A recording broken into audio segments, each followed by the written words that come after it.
E aí pessoal, eu sou o Diego do canal Mangás e Mais e hoje trago para vocês mais um vídeo de review, desta vez falando da obra O Baile de Máscaras do Miasma, roteirizado pelo Mizuki Mizushiro, ilustrado por Yoshiki Tanaka.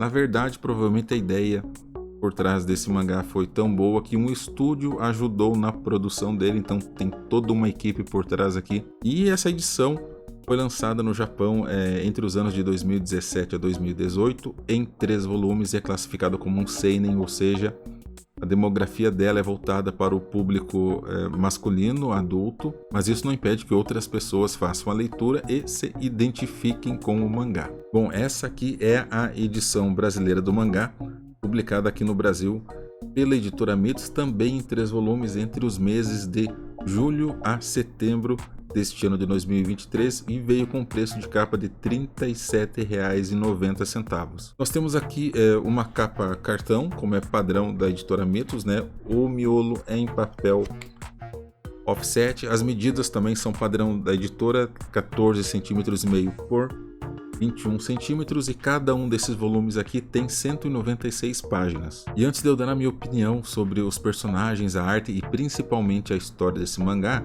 eu gostaria de convidar vocês para participarem do nosso grupo de WhatsApp. Não é um grupo de divulgação de links, de vendas, é um espaço para a comunidade, para interagirmos e discutirmos sobre obras, né? Não só mangás, mas também quadrinhos, então sinta-se convidado para fazer parte. E eu gostaria de agradecer a todos que ajudam o canal quando fazem as suas compras utilizando o link que também está na descrição desse vídeo e direciona para a Amazon. Como vocês sabem, a Amazon paga uma comissão, né, para quem divulga os seus produtos, e isso tem ajudado bastante, principalmente nesse mês de novembro, né, que teve a semana Black Friday, o dia do Black Friday em si.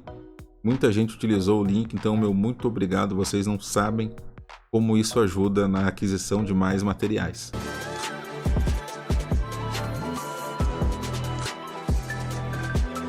E falando com relação aos aspectos físicos do mangá, bem rapidinho, não tem muito o que comentar.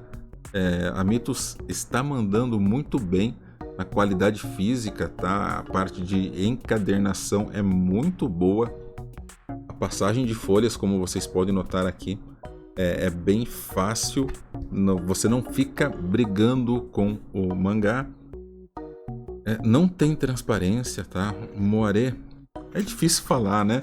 Mas dá uma olhada aqui nessa arte e você praticamente vê um trabalho gráfico, se não é perfeito, é muito próximo disso. E se você pega um tanco desses aqui, compara com um tanco normal aí de outras editoras, você sente a diferença no peso, né? Então é uma gramatura um pouquinho maior e por isso o peso também é maior e a transparência praticamente, repito, não existe. Bom, esta obra é dos gêneros de ação e fantasia e ocorre em um mundo distópico.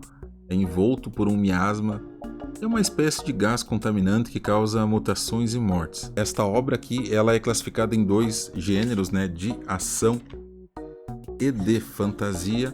E ela ocorre em um mundo distópico, né, no Japão, na verdade, envolto por um miasma, que é uma espécie de gás contaminante que causa mutações e mortes.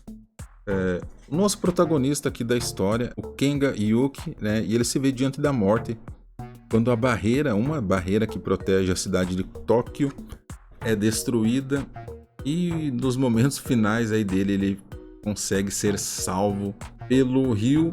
Na verdade é uma mulher, né, o Ryu, mas neste momento o nosso protagonista acredita que seja um homem, e o Ryu, ou a Ryu, que é esta aqui que está na capa, né, mas na primeira aparição não está com essa roupa, obviamente, é uma espécie de mago com poderes de luta, né, com habilidades de luta, que é capaz de derrotar esses monstros gigantescos. Então, após um ano desse evento, e ocorre isso bem rapidinho, o Kenga, que agora completa 16 anos, ele é aceito finalmente na guilda dos magos ali da região de Tóquio. Porém, como ele é um novato de ranking 1, ele não consegue encontrar nenhuma missão de caça para ele realizar.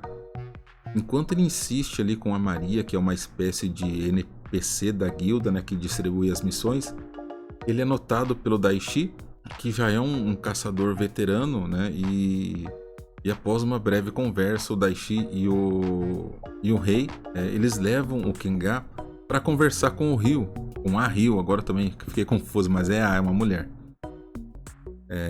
Porque o Kenga diz que tem uma grande admiração, afinal a Ryu foi quem salvou a vida dele. A Ryu, que é a líder do esquadrão de caça, né, Carnage, e fazem parte também o Daishi e o rei, ela é bastante escrota com o Kenga, né, no início da relação entre eles, e coloca um desafio.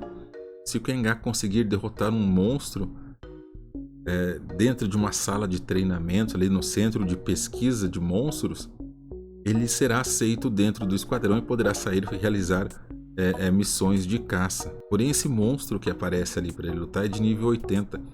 Então é um absurdo, você imagine, né, em qualquer situação hipotética de um mundo de fantasia, você colocar um novato rank nível 1 para lutar contra um monstro de nível 80. Mas o pior é que o Kenga ele consegue derrotar esse monstro e, portanto, a Ryu se vê obrigada a aceitá-lo dentro desse esquadrão, desta equipe de caça. Sim, isso não me convenceu muito. Me pareceu que eu estava diante do Neo da Matrix, né, do filme Matrix. E o pior, pareceu o Neo da Matrix sem todo aquele treinamento que o Morpheus deu para ele. E adiante, conforme as situações vão se desenrolando, nós conhecemos a Rino, que é uma garota, né, jovem da mesma idade do Kenga, e que confeccionou a espada mágica que ele utiliza. E a equipe resolve sair em uma caçada. E o roteirista aqui, né, além de colocar um novato indo para um local perigoso, coloca uma civil também, porque a Rino vai acompanhando o Kenga. E no final desse volume 1 tem uma cena que, de certa forma, me deixou chocado. Talvez já fosse algo esperado, mas eu confesso que quando eu vi aquilo eu precisei voltar às páginas para olhar de novo, para ler de novo, porque eu confesso que eu não estava muito acreditando, que eu não estava acreditando muito no caminho que a história estava seguindo. Bom, daí chegando no volume 2, eu vou dar uma resumida, porque o objetivo aqui não é contar a história, né? E o vídeo já é longo por natureza, se eu detalhar demais, ele ficará gigantesco. Nós temos a inclusão aqui de alguns elementos dentro da história que ficaram de fora do volume 1.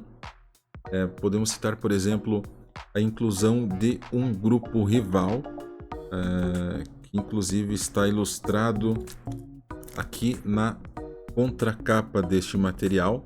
Com o fim do volume 1, o Kenga também consegue aí um objetivo mais importante, digamos assim, né, para ele entrar nesse mundo, né, de caça aos monstros. E aí, falando com relação a essa questão de caça aos monstros, foi impossível eu não fazer uma ligação, né, entre a história aqui e que não me remetesse aos elementos da franquia Monster Hunter.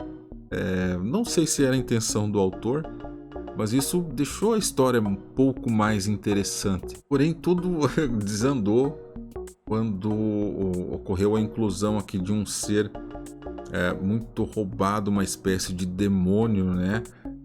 E só que da forma com que isso foi colocado dentro da história não me agradou nem um pouquinho, do nada. Então ficou uma coisa muito forçada.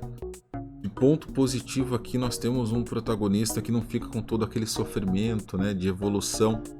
Ele é alguém inteligente, o Kenga, e ele aprende rapidamente, né, e consegue resolver problemas e age de acordo com as situações apresentadas. Bom, por fim, nós temos aqui o volume 3 dessa obra, né, a finalização dela.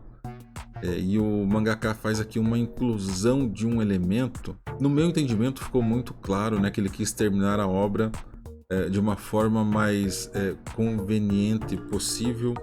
Entretanto, esses elementos aqui, esse novo elemento não ficou muito bem amarrado na história, na minha opinião. Então, assim, de todas as obras que eu li, normalmente, né, busca-se uma evolução e é perceptível que exista uma evolução entre o volume 1 para o volume 2 para o volume 3.